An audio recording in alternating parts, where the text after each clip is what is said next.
Okay, so welcome back to the Northern Nerdcast.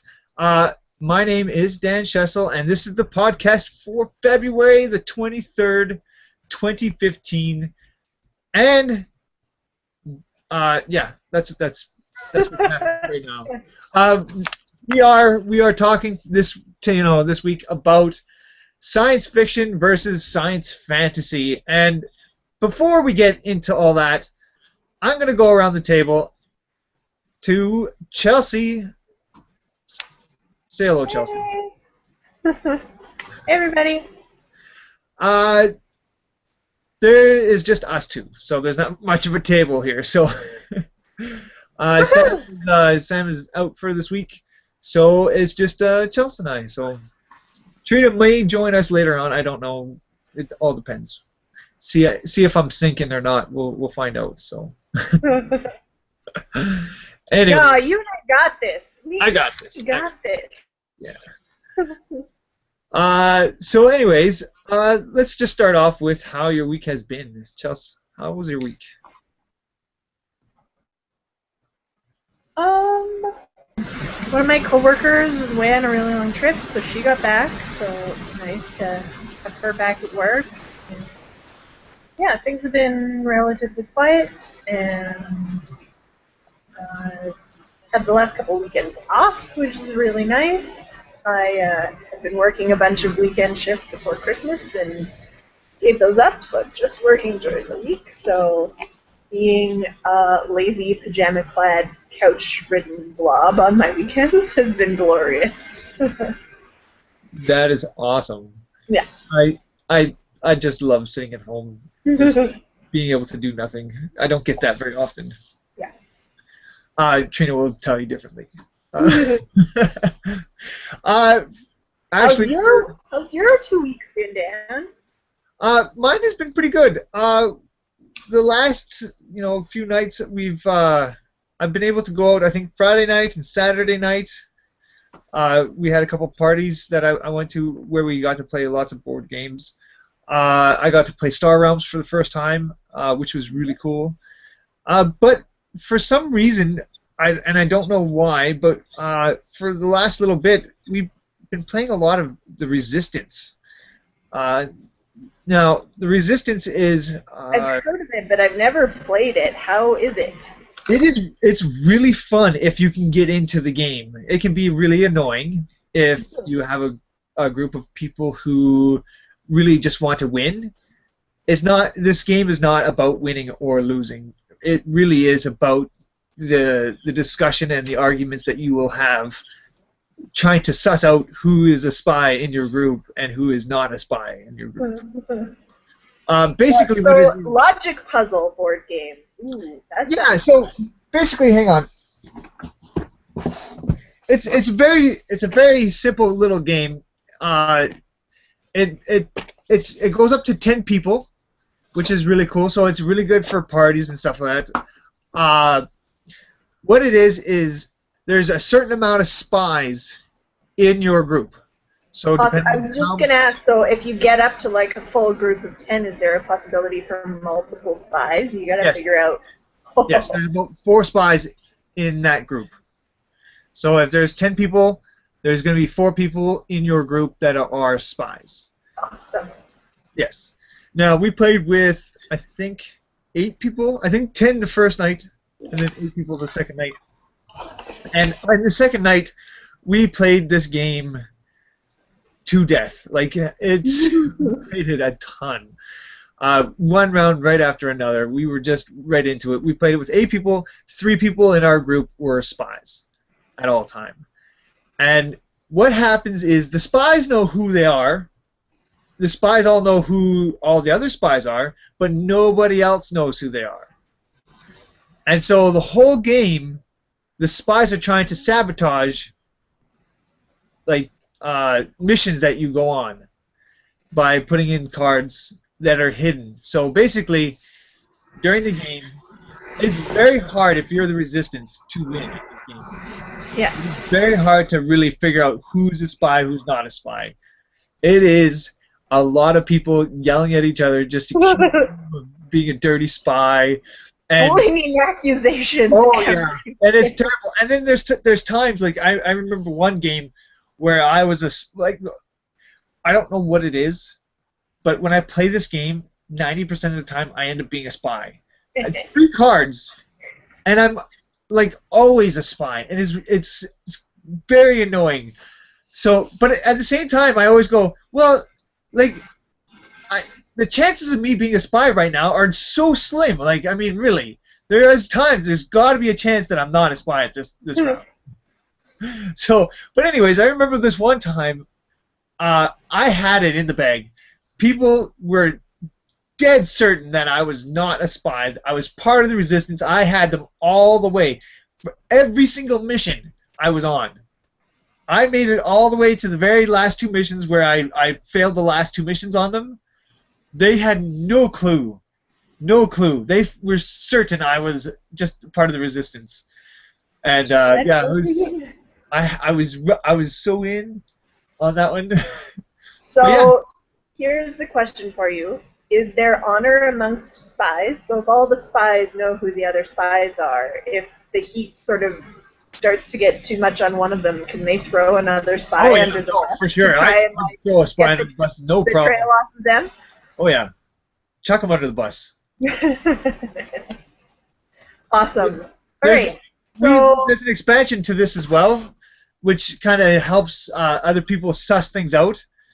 It'll basically reveal a card to your neighbor or something else like that. So if you're a spy and you give a card to your, say, spy buddy who's sitting right next to you, and then you show your card to that spy buddy, and the spy buddy goes, oh yeah, no, he's totally part of the resistance.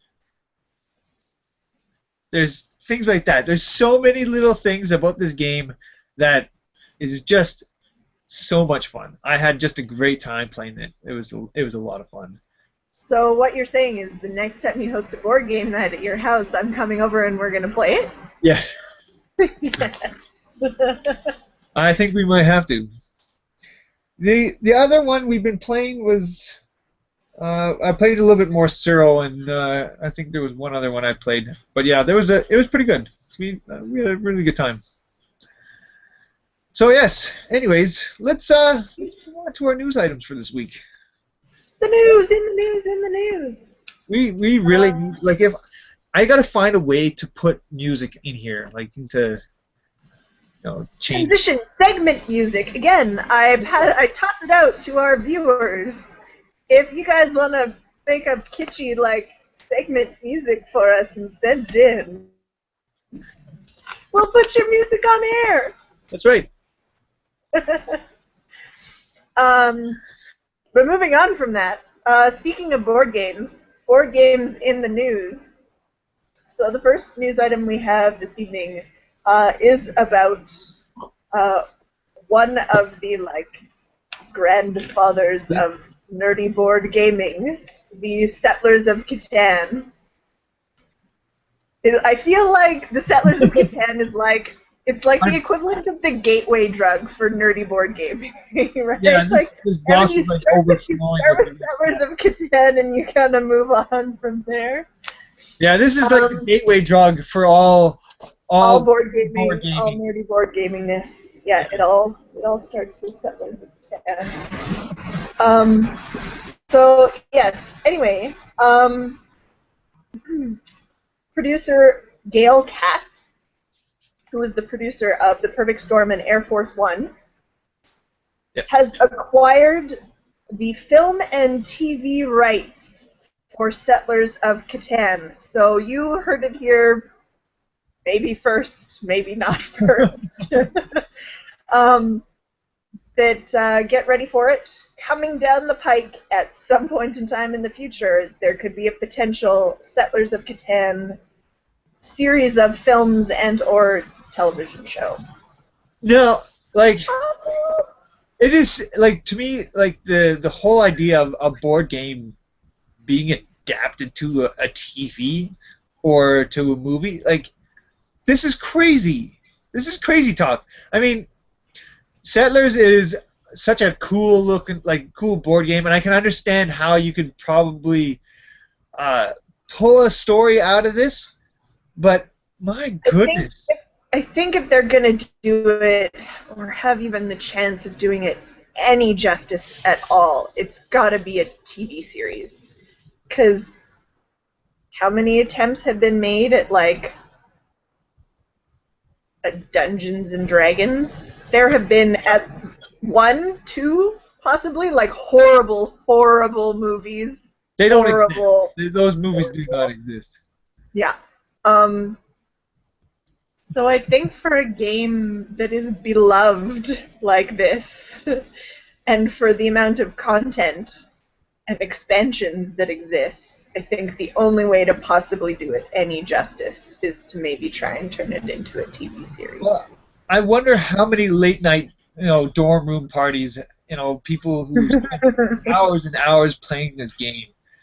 Like Yeah. people really love this game, and I mean this is the start of the new era, I would say, for a lot of people in their board gaming. Uh, they Most people before this, thought board gaming was what, Monopoly and Risk, Clue, those kinds of things. But now like we're into Settlers, and we've got the Resistance, and we've got all these different kinds of pandemic, cool, awesome board games now. And really, Settlers is the one that's bringing a lot of attention to this. Yeah. And for it to be adapted to a TV show, this is cool. It's cool. It really is. Anyways, Alrighty. Moving on. News item number 2. Recent interviews with Steven Spielberg have revealed that he would be very interested in attempting another Indiana Jones movie, yes. which, after Crystal Skull, could be a good thing, could be a bad thing. However, he's interested in doing a new one with a new Indiana Jones. Chris Pratt from Guardians of the Galaxy and the upcoming Jurassic World. He would be interested in casting Chris Pratt as the new Indiana Jones if he were to get the go-ahead to do a new version. Now So is fantastic. That's kind of. I think honestly, depending on the script that he got, even with a mediocre script, I think Chris Pratt would probably do a really good job of Indiana Jones. I could get behind that casting. I think that would be good. Yeah. Yeah. No, it's. You, like I, phenomenal. share mixed feelings about another one of these movies. I can tell. No. Chris Pratt is literally he's amazing. He's fantastic, and on top of it, it's still Indiana Jones. So I don't want him removed from the era that he's in, right? I don't want it to be the next Indiana Jones. And they're talking maybe this may be a a prequel or beforehand kind of a thing. I'm very interested to see what they do with it. Chris Pratt was amazing in Guardians of the Galaxy. Oh yeah, he was phenomenal. And you know what? Really, he's already been compared to being like Han Solo-ish with that movie, and really, it's just a matter of why not? I mean, all you have to do to get confirmation of his awesomeness is watch Parks and Rec. Yeah. Andy Dwyer is the best character on television ever. Oh yeah, no, perfect choice. Anyways. Yes. So that would be fun. He would be good. Yep. All right. More exciting movie news. Marvel and Sony have officially come to a deal to quote-unquote share the rights to Spider-Man and technically return him to the Marvel film universe. So what this deal entails, the terms that they have come to, is that they would reboot Spider-Man for a third time, and Marvel would be responsible for producing and releasing the first movie in this third reboot, and then Sony would get the second movie. Yes. So, here's what it is. Disney did not spend $1 reacquiring this. Sony just gave them Spider-Man. Just gave it to them. They have failed at every attempt to make Spider-Man work in the movies. They cannot do it. I don't know.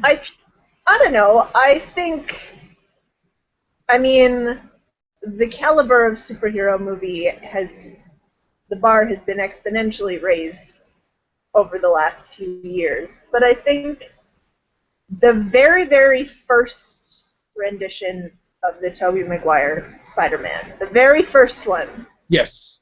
It went like horribly downhill with number 2, and don't even get me started on number 3 in that particular series. But number 1, for what it was at the time it was produced, it wasn't a bad movie. No, it was a fantastic movie. I have like a Time magazine that sits on my wall with Spider-Man from that first movie with, you know, Stan Lee signed that.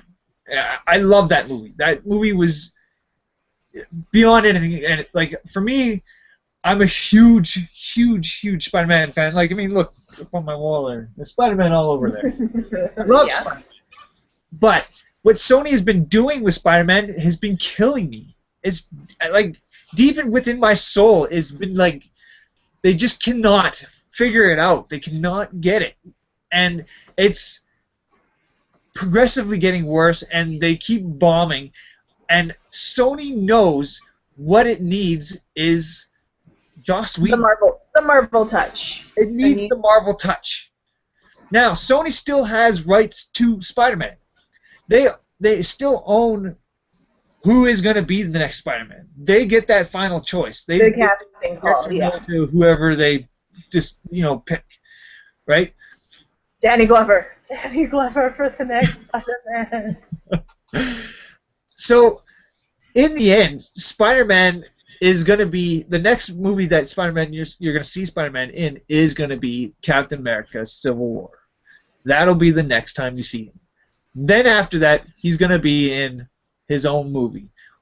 This means that we are not going to get another, you know, re-origin tale. Like, we're not going to find out how Spider-Man got his powers anymore.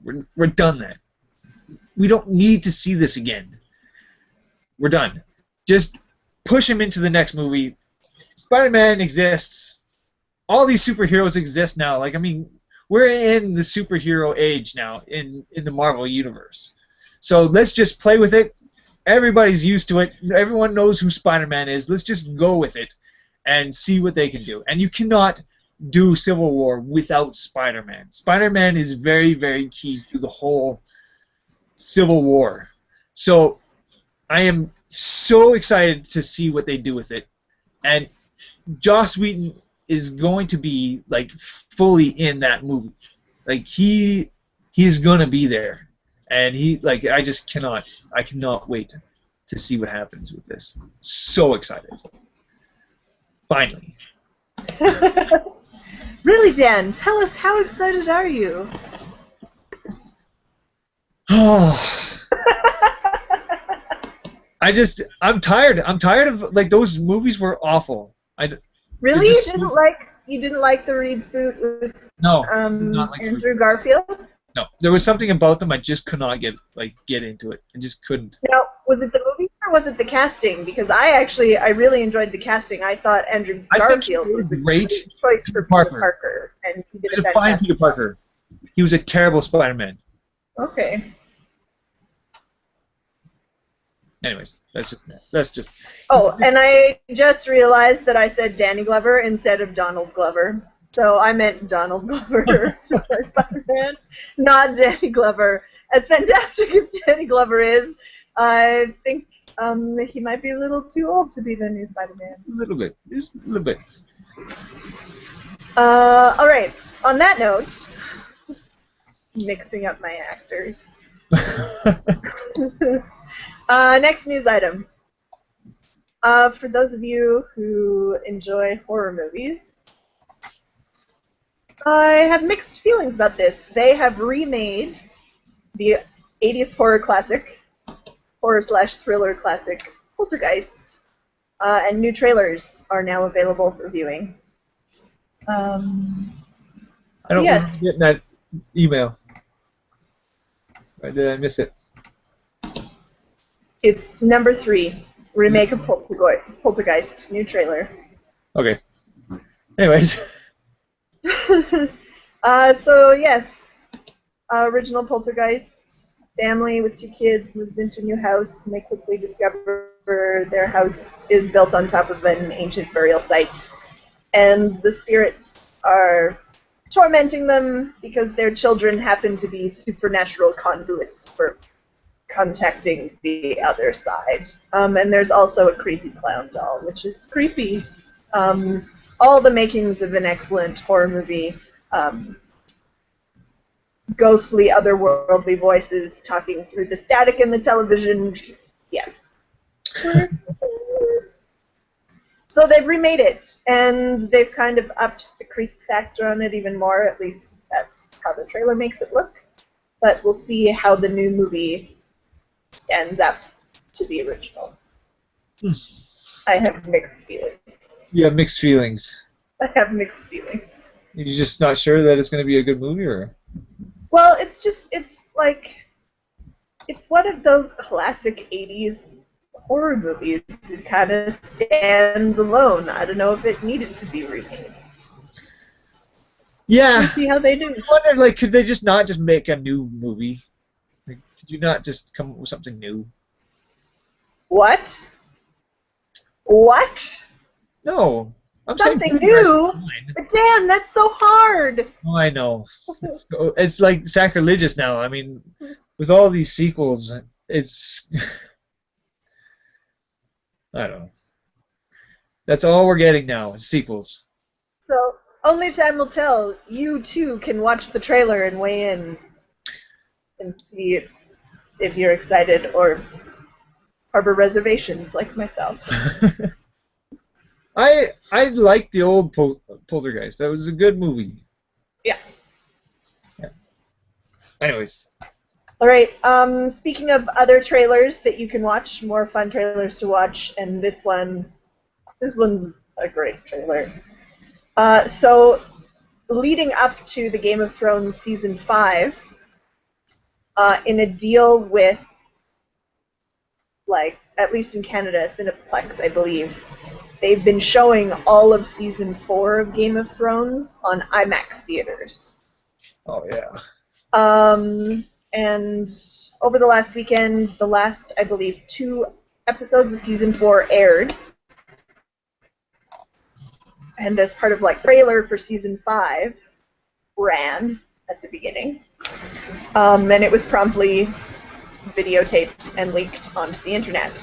And since it's out there, HBO was kind of like, well, screw it, and released an official, like, high-definition official HBO version.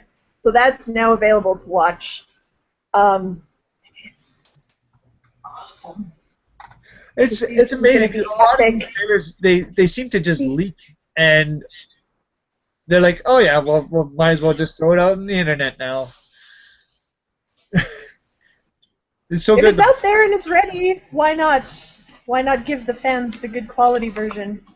Because it's worth seeing in good quality. The editing is great, and man, oh man, yeah, the people who put this stuff together, the music choice is just like spot on. It's fantastic, and the version of the particular song that they chose, the version of that song that they found is just, yeah, the trailer is awesome. Go and watch it. Have you been keeping up, obviously, on Game of Thrones? Yes. Yeah. I just cannot get enough. It's such a great show, and it's so good. Like it's well adapted too, and that's the thing that I like. They may miss a few people here and there, but overall, it's really well done. And so yeah, I'm very excited for season 5. When does the season actually come out? April, middle of April. Yeah. End of April. So soonish. Yep. On an unrelated note, and this isn't in our news items, but speaking of awesome shows that will be coming out shortly, February 27th, Season 3 of House of Cards will be released in its entirety on Netflix. So, When? February 27th. Really? Oh, wow. Soon. Friday. Oh, yes. Friday. Yeah. Yes. Jaina, we're watching Game of Thrones. Not Game of Thrones. House of Cards. House of Cards. For the whole weekend. Yeah. So, yeah. Watch Frank Underwood be deliciously Frank Underwood.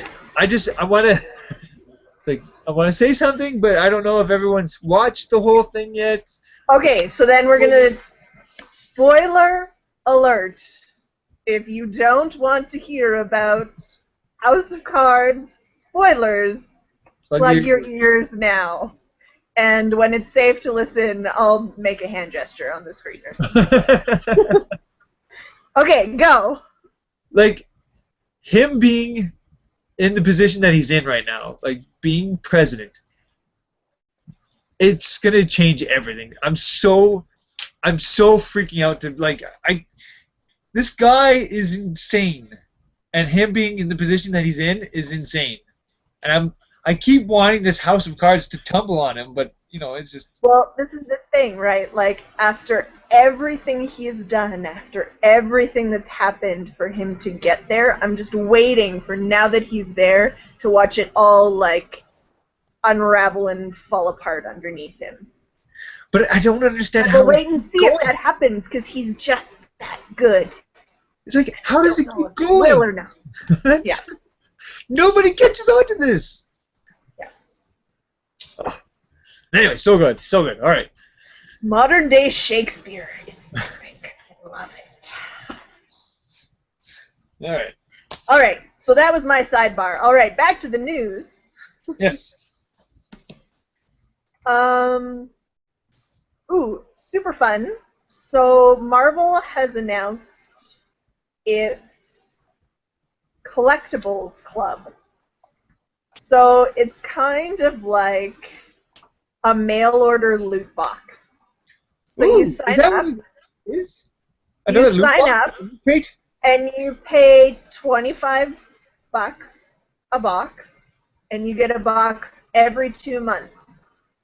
And the box has all kinds of cool Marvel collectible stuff in it.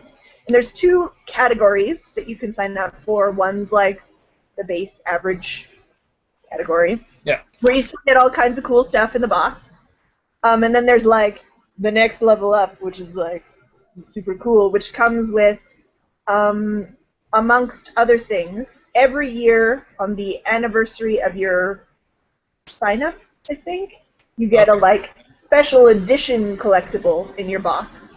And then I think you're also eligible for like special stuff that they put in the boxes occasionally. So like I think they mentioned in the article that in the boxes coming out in June, they'll have special Ant-Man collectibles that you can only get in like the second tier box, right around the release of Ant-Man, all that kind of stuff. Oh, okay, yeah. So, $25, and every 2 months, get a box of neat stuff. Go Marvel. I so want to do one of these so badly, but trying to convince. I want you to do one so that I can see what comes in the boxes. I know.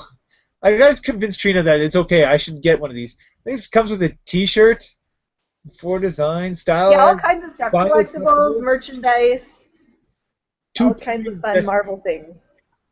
And it's a surprise. You don't know what you get until you open the box. Then what we could do is just open these boxes on this show.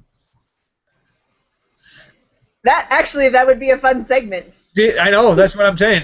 I think we should just get it just for this. For the Marvel collectible box. That's right. What did you get in yours? Yeah. I had to get the premium, Trina. Like, I mean. I mean, really, if you think about it, $25 for a box every 2 months. It's $12.50 a month. I know Yeah, people who spend more on coffee in a single day exactly. I than mean, that. really.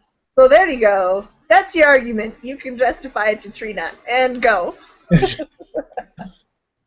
exactly what you spend. It's less than what you spend on Starbucks in a month. Yeah. Yeah, I can see that going over so well. All right, and All our right. final piece of news. Yes, our last piece of news, which might possibly be the coolest piece of news in the evening. I think so. So, um, a gentleman. Now, I am going to post pictures up on our website for this because it is just Who is a Lego builder, created a Lego sculpture for a Lego competition at TechLug. So yeah, the Lego competition was specifically to create a Lego model depicting the story of how Boba Fett could have possibly survived and escaped the Sarlacc pit. So in the movies and in canon, Boba Fett falls into the pit and is never seen nor heard from again. yeah. But anybody who's like super nerdy and has read any Star Wars novels in the slightly non-canon universe, knows that there are versions where Boba Fett has escaped and survived and makes reappearances. So this LEGO competition wanted to challenge LEGO builders to A, create a backstory for how he possibly could have escaped, and then B, build it in a LEGO model. And this guy's, not only his model, which is amazing, and there are pictures attached to this article that I assume you will be posting, yes? Yes. His model is awesome. His backstory is genius and totally fits with the world and is completely plausible. It is so cool looking. So his backstory is that the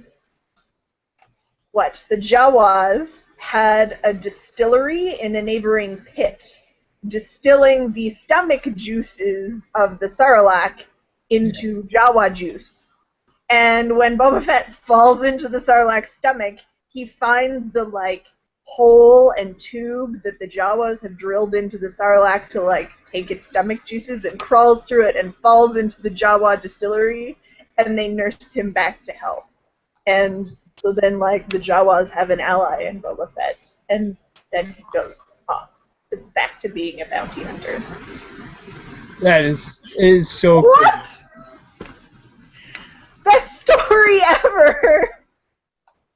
And the model is awesome. The LEGO model's awesome. Yeah. It is absolutely fantastic. And I do believe, if I'm not mistaken, I do believe he won the competition. Yeah. So, that's our news roundup, kids. That's awesome. I'm looking for something right now. Hang on.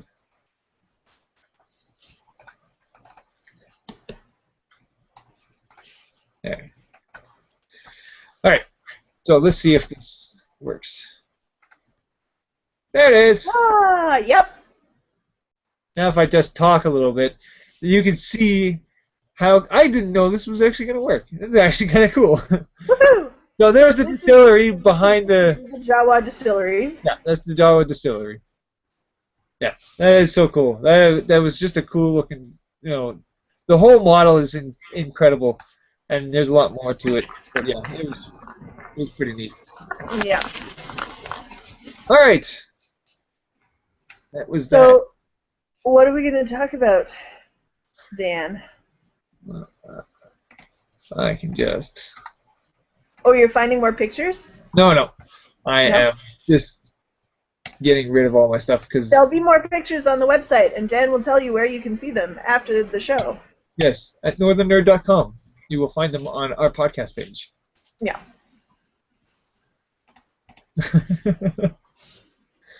All right. Anyways, I am hopelessly lost at the moment. All right. So this week we are talking about science fiction versus science fantasy. Now, really, the whole purpose of this is mostly because I want to know what you, Chelsea, Yes. believe is better, and I would like some opinions on what you feel is science fantasy and what you feel is more science fiction, and what are the pros and cons to each one of those. Ooh. It's a lot, but I figured it was kind of a neat kind of a discussion that we could probably have. That's which one's better? That's a really harsh judgment call to make. I don't know.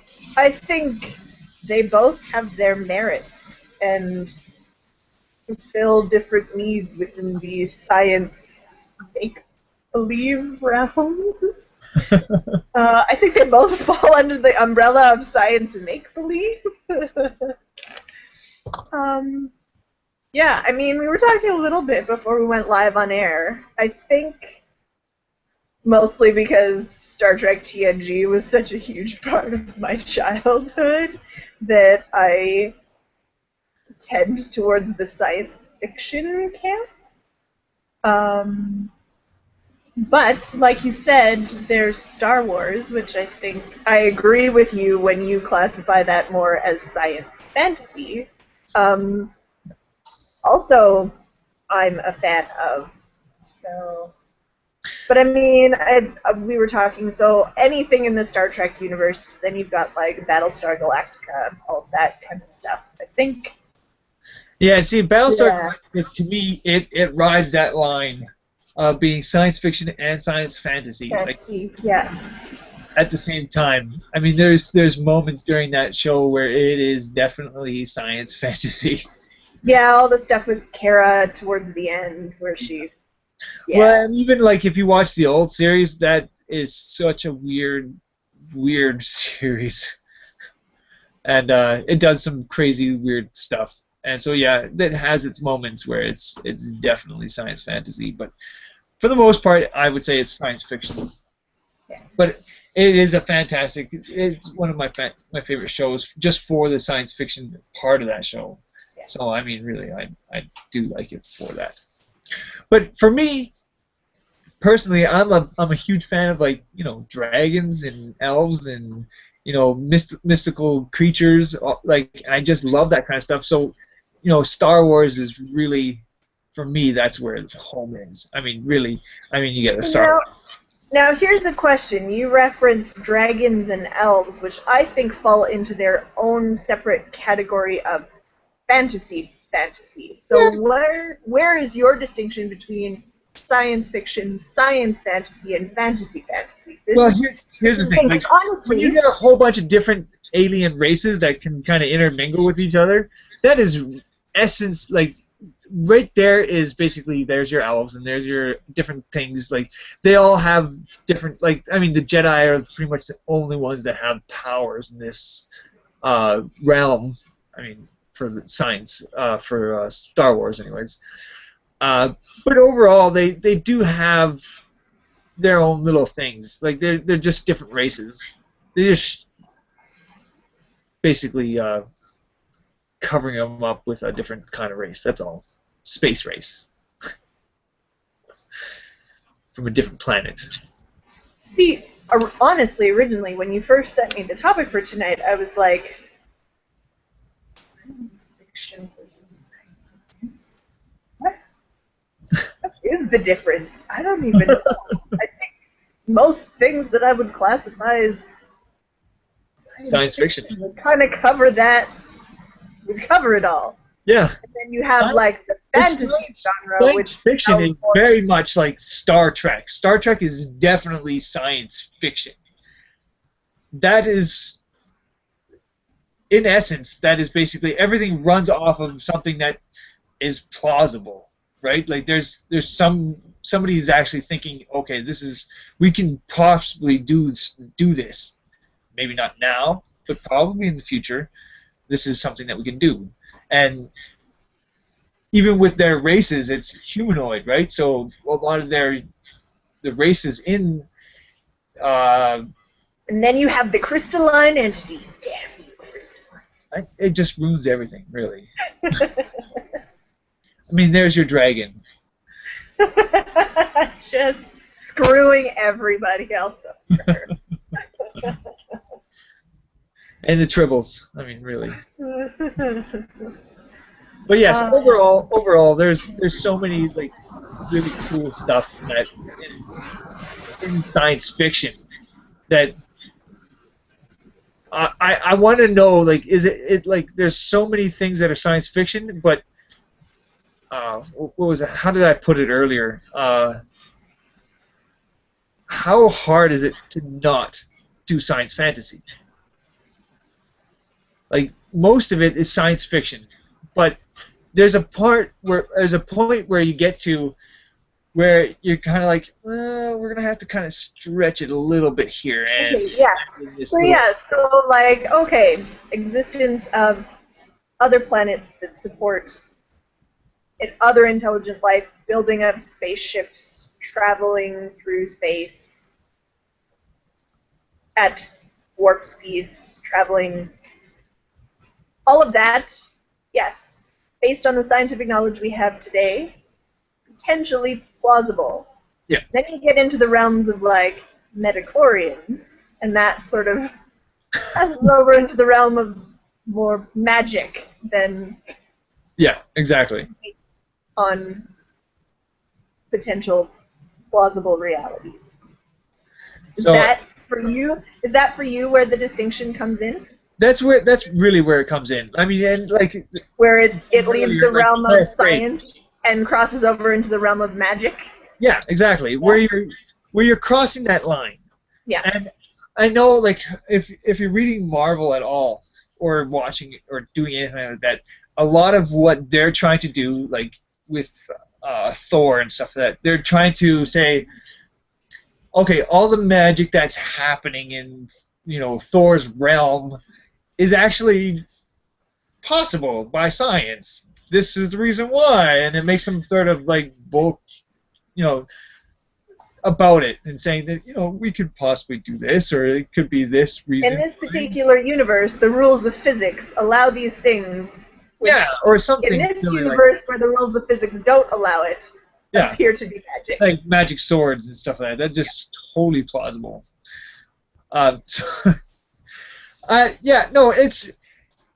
It's one of those things where they're trying their best to make it so Tony Stark can explain almost anything, and the reasons for it.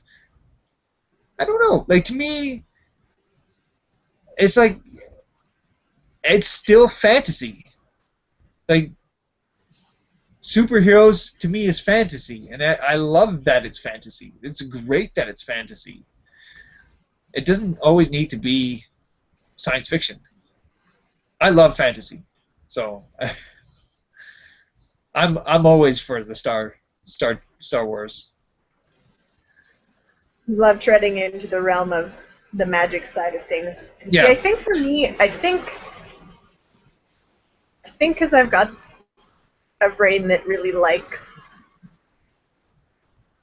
puzzles and stuff like that. I think that's why I lean towards science fiction, because that's what intrigues me, all the stuff that's in the realm of the probable, that really, with another 100, 200 years, is an idea like that really that far-fetched? And that's what hooks me, right?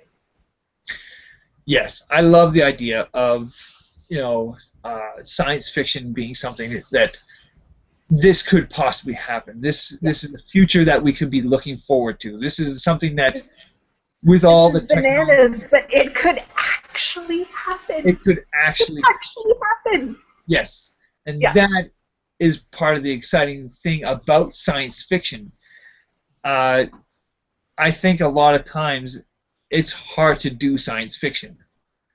I think science fiction is Yeah, to get not. that balance to stretch, to do enough of your research and to do it right, that you can stretch it out to be far enough away from what exists now, but not go too far that you then leave that realm of probability and possibility. Exactly. Yeah. It's a tough one. It's I love it. Like I love both. I think they all have their place. And I mean really, one of my favorite video game series is Mass Effect. And I think that's a lot of it is science fiction, but definitely there's a lot of fantasy in that game. There's so many parts there that it's just like, yeah, that's just never going to be able to happen. But at the same time, there's things that very well could, and I love that idea. I love the idea of you know seeing what people's imaginations and where they could take them, and I like that. So I don't know. I just I really want to know, like, what is um, I guess we're never gonna figure out what is better, but what is the a pro for you for science fiction? Um, yeah, like I said, I think the biggest pro for me is that you can watch it and walk away going, that could actually happen. And I think directly related to that, when I walk away after watching really good science fantasy, my reaction is almost the same, but slightly altered to the point where it's, oh my god, I wish that could actually happen because it's so amazing. I wish I could just reach out and a lightsaber would jump into my hand and Oh my god, I wish I could use the Force every day of my life then for everything. just walk around and push boxes out of the way without even like in my way, out of the way. Yeah. You really want to watch the Northern Nerdcast. Yep. Don't look away. All right. So for you, what are the biggest pros of science fiction and science fantasy? Well, science fiction, a lot of it is being able to see what other people can imagine, and seeing, like, there's just even when you go back to Star Trek and the tricorder and what we have now is for cell phones and things like that, where it's somebody's imagination saying, hey, wouldn't it be cool if we can make a machine that could do this, and putting it into a TV show, and later on in life you're like, hey, guess what? We can do that, actually. We will. And seeing that technology actually catch up with itself, it's really cool. Science. Gene Roddenberry, we salute you. What? I said, Gene Roddenberry, we salute you. Oh yeah, for sure. And science fantasy is one of those very much of an escapism, and I always loved escapism. I love not being in this world. I love being in somebody else's world and playing around in that. And the rules are different. Like, it has some things that are like, it can happen this way or could do this, but I'm pretty sure speeders and things like that, like what are those, pod racers? Pretty sure that's not gonna. I don't think that's possible.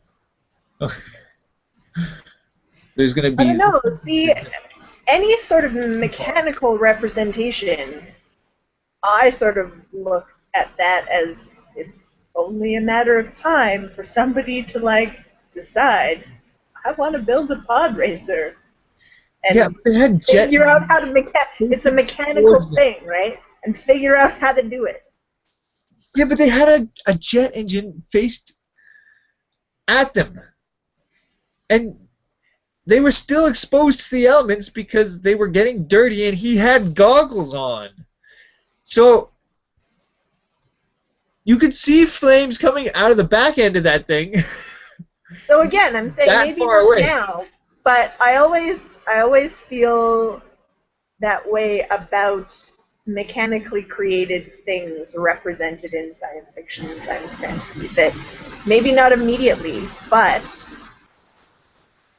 it's still a mechanical object, right? 150 years from now, who's to say somebody won't figure out how to do it, right? Well, we were supposed to have Because it's an actual physical thing.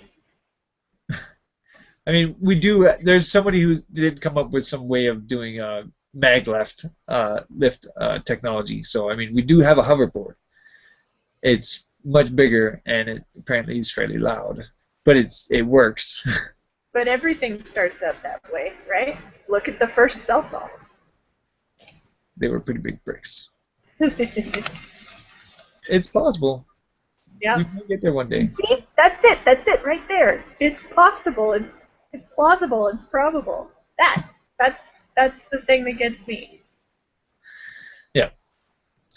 All right. Anyways, I think that covers us for about, I'd say, tonight. If you haven't had a chance, we did post a video last week about Gobfest, which is happening on March 28th and 29th, and I believe there is still time to go and get, early bird pricing for that. So if you haven't done that, you really want to go to Gobfest, go right now, get some tickets, because it's going to be a lot of fun. If you like board games, this is what you want to go. And I believe they tend to go to more of the Euro side, so if you're one of those ones that likes board games such as Settlers of Catan, this is the one that you want to do. So go and get your tickets for that. And go check out that video, because it was a fun time. I really had a lot of fun, going down. We went down to Happy Harbor and talked to what's her name? I can't remember her name now. Sorry.